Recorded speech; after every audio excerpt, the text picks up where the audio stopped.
Alright, let's check it out. It's from 6 days ago.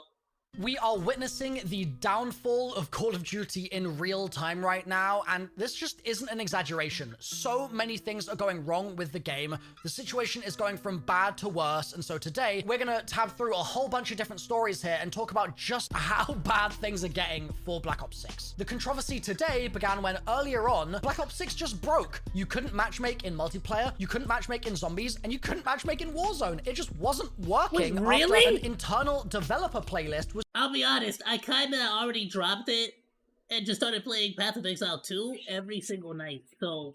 pushed live. Now, Kratos on my MrRofflWaffles subreddit posted a screenshot of what this looked like. So you had the regular map selection screen just here, but then you've got Terminus, Citadel Daymore, and then a bunch of internal developer playlists. And none of these were usable, so you couldn't load into Bloodstone's solo native scripting test, nor could you do it with Terminus or Liberty Falls. Now, for those of you that are wondering, like, what the hell is Bloodstone? Is this them leaking some kind of future zombies map or something like that? That's actually that's like, what, was that the AI doing it? What happened?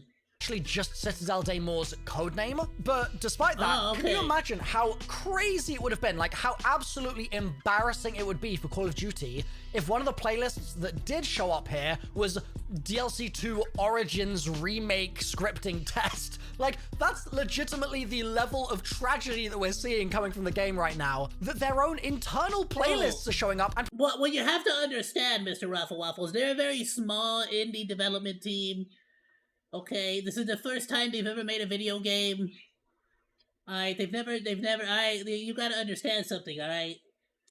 preventing anybody from matchmaking, like, that's just ridiculous. That's just silly. And at this time of year as well, right? When the developers are about to be going on holiday, for these sorts of massively game-breaking bugs to be going live, that's just concerning, man. So Call of Duty Updates tweeted saying, we're currently investigating this issue. Like, we recognize this, and this made me laugh, dude. Modern Warzone tweets and just says, you don't say. Like, you absolute dingbats. What are you doing here?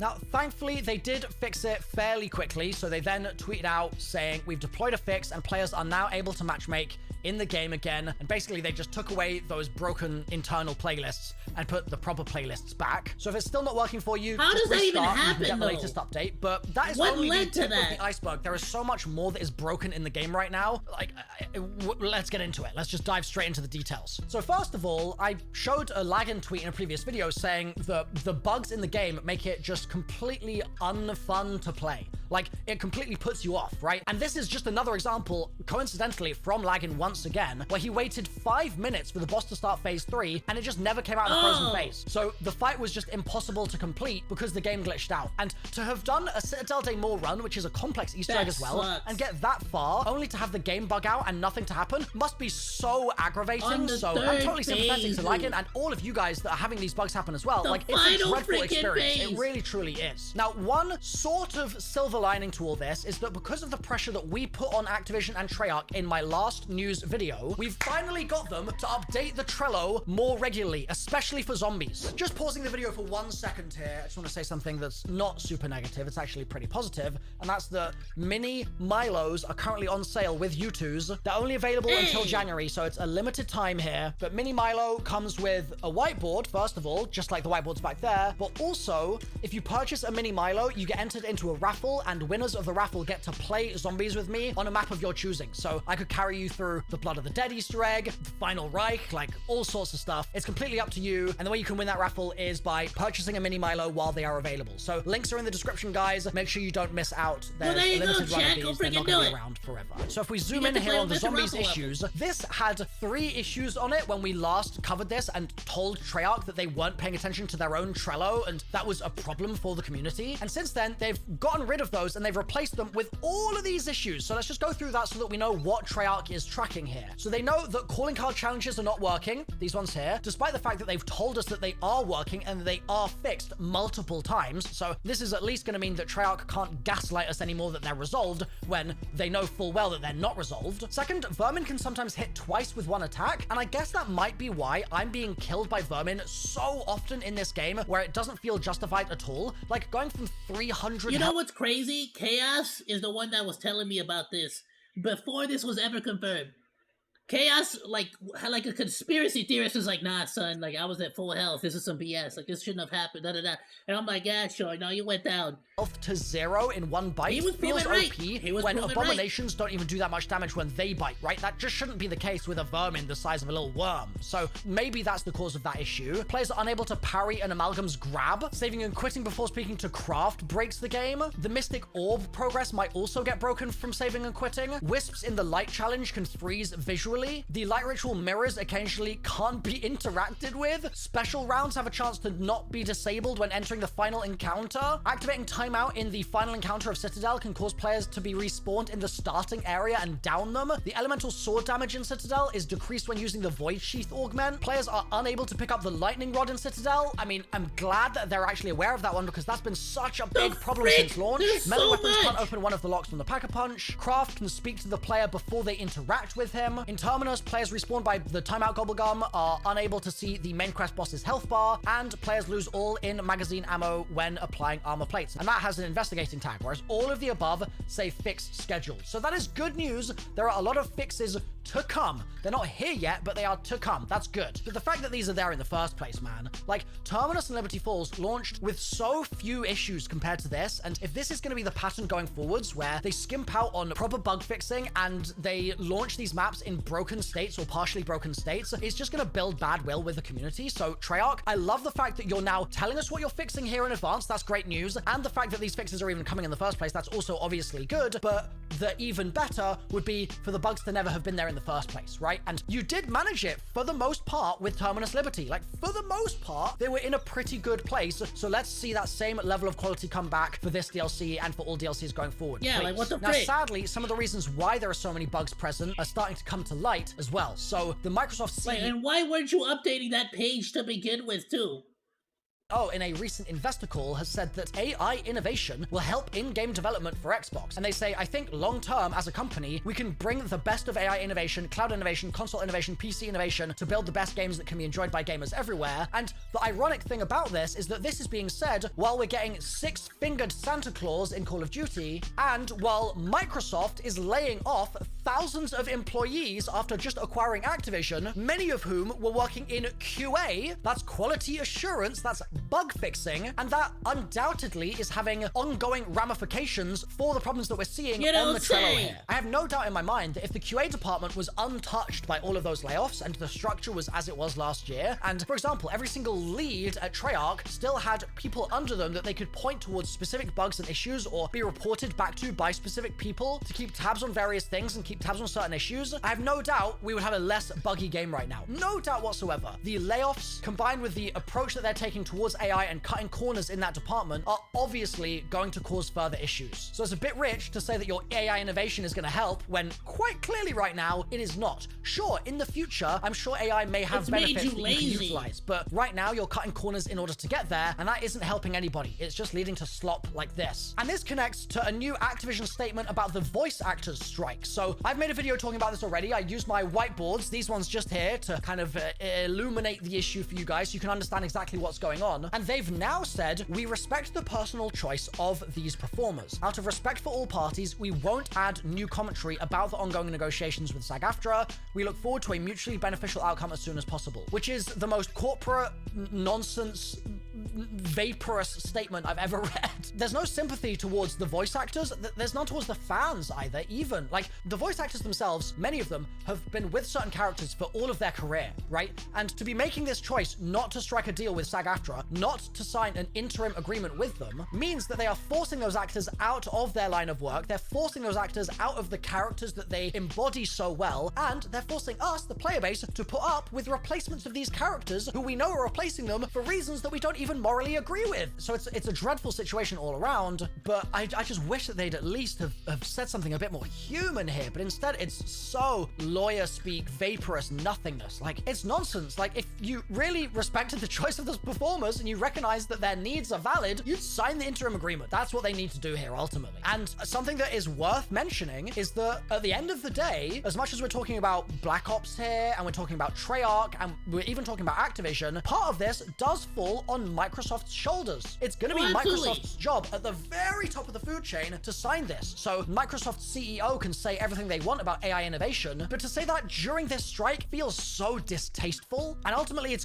gonna become a Microsoft problem, not an Activision problem if this continues. Now, on top of all of that drudgery and awfulness, there's even worse things going on with Call of Duty right now, which are genuinely an existential threat for the game. Like, this is very bad. Exhibit A, Nadeshot is stepping away from Call of Duty for other games for the time being. Call of Duty has served us up a pile of shit. I mean, his words, not mine.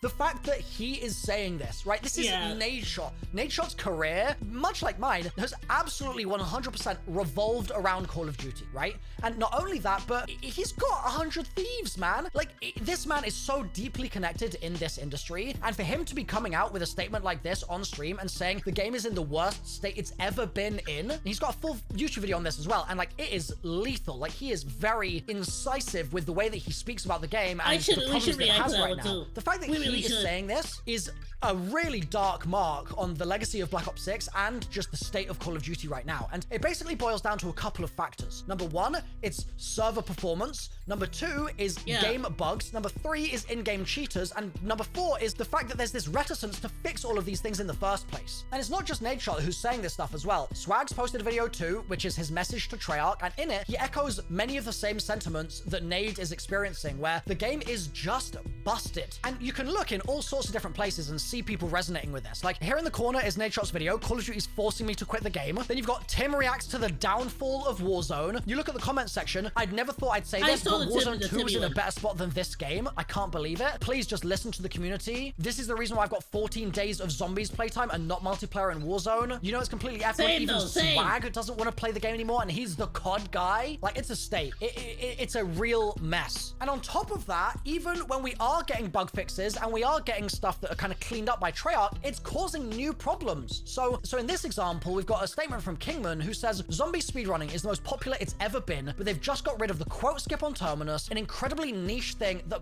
barely anybody used outside of just a couple of speedrunners. So the way this works— Yeah, that's the weird thing. Like, they're getting, like, if there's, like, an exploit to get double XP or to get a bunch of XP and level up quickly, oh, they shut that down so quickly. Very, very niche specific circumstances, you could trigger the game to just skip a teeny tiny bit of dialogue from Sam during the Terminus Easter egg, and that could speed your Easter egg attempt up, because you could get the hacker device a little bit faster. And this affected 0% of players. Like, genuinely, no real normal player was ever gonna run into this, because it was too niche. It was literally just a handful of speedrunners. Maybe like 10 people were doing this. And yet, this is one of the things that they've chosen to spend time fixing. Like, it doesn't make any sense when there's that many other bugs that are in the Trello right now. This is what they're spending their time on. He goes on to say, it's just a matter of time before they force you to do the wall code on Citadel as well. The speedrun is good, but the structure is terrible if you can skip a third of an already short main quest. He goes on to say that he's now worried that they're going to do the same thing with— Bro, I freaking hate the freaking wall code so much. There's a freaking way to skip that. I love that. the wall code skip in Terminus, and it genuinely kills any motivation to speedrun current maps that are available, which is going to mean that ultimately the speedrunning community, which is a really vibrant community right now, like it's really thriving in Black Ops 6, is going to completely get killed off just due to developer, neglect of the fact that they just absolutely did not need to patch this. And it's not just Kingman saying this as well. Freckleston too has said, so really, what's the point in Treyarch purposefully not patching the Terminus skips for so long, only to then patch both the wire duplication and the quote skips on the release of Citadel Day More? Like, the map's just dead now with almost nothing interesting. It makes no sense to me. Scotty chimes in and says, why are they not fixing everything? They feel completely random with no real sense of consistency. Why was Liberty fixed first? That's the cannon duplication on Liberty, but it wasn't fixed on Terminus when they did that. Then the chuck charge is still in the game and it skips a lockdown. Why is that still there? Why is half the Citadel egg skippable almost a week after, and that's not touched? And you've got other people from the community as well chiming in saying, like, I feel so bad for you guys, getting an insane world record and then having it instantly invalidated because Treyarch feels like fixing something out of nowhere. That's just bizarre. And sure, that's kind of par for the course for a new map like Citadel, but for Terminus, yeah, not only that, but it's also, it's just straight, it's like, there's so much other important, like, fix the serve, like, the freaking base of the game, the actual, like, the meat and potatoes of the actual game is broken. that's been out for months? And why are you worried about this? Why bother? And Jack comments here and he says, imagine they just patch out the tram skips on shadows randomly. Which, like, honestly, at this point, this is going to start feeling like what they're going to be doing. They're just going to be going back and randomly, arbitrarily fixing things that don't need fixing. And he goes on to say, it just kills the scene. What's the point in me playing for good times on Citadel if they're just going to decide to patch something in a week that changes the run drastically? And I'm totally sympathetic to this. There is no point, right? It's going to just ruin the speedrunning scene. And granted, there's always going to be a bit of push-pull here where they need to fix the game initially, so certain things will need to change, because if there's game-breaking stuff, that's got to be resolved. But it's the scenarios where nobody is having a bad time because you can do a quote skip on Terminus. Nobody! And then when they arbitrarily patch that, all the speedrunning leaderboards have to be reset. And in a year or so, where Treyarch has come along and said, we're going to pay a little bit more attention to the hardcore community this year. We're going to make high rounds harder in new ways. We're going to pay some attention to some of these more niche parts of the community. When you do stuff like this, it shows that you are lying. That's just straight up what it does. It shows that it's all lies. It's all PR, marketing, nonsense, rather than actual meaningful stuff. Imagine if they came forward in patch notes and said, we've changed the Terminus quote skip. We're actually going to revert this because we've seen that you guys are commenting on it, and we know that it's a problem for you guys, and like our bad, and we are paying attention to the speedrunners. Imagine how good that would be. But instead, no, we get silence. It's just more frustrating comms or lack thereof from Call of Duty, man. And so amongst all of this, like, right, both on the multiplayer who the frick is in charge of all this? side and the Warzone side and the Zombies side, I tweeted and I said, I've seen a ton of creators posting they're really unhappy with the state of Black Ops 6. Who could I bring onto the No Nonsense podcast to talk through it all? And at some point, I'd love to talk to Nadeshot. I'd love to talk to Swag. Like, it would be really amazing to get those guys on at some point, just to sort of yap about the game. But for the time being, Hunter hit me up basically straight away and said, me, and I'm like, okay, let's run it. Like, let's make it happen. So, linked on screen right here is an hour-plus podcast with Hunter where we break down a bunch of the problems with the game right now, and we put a bit of pressure on Treyarch and Activision to actually sort things out at last. But I also just did a collaboration with Fortnite on their new ballistic FPS mode, which is literally trying to compete with Call of Duty. So I've got a video over here for that as well. So click through to the one that you want to watch, guys. I actually played that already. It's aight. It's nowhere near. But it's aight. It's aight. It's not the best though. We are witnessing, like, it still needs way more. But Fortnite's like, you know, it's a good start. Thanks for hanging out. Like or dislike, comment, and subscribe, and become a Monodachi today! I live stream all day, Monday through Friday, so go say hi! That's all for now, Monos. Goodbye, and thanks for swinging by. Salut!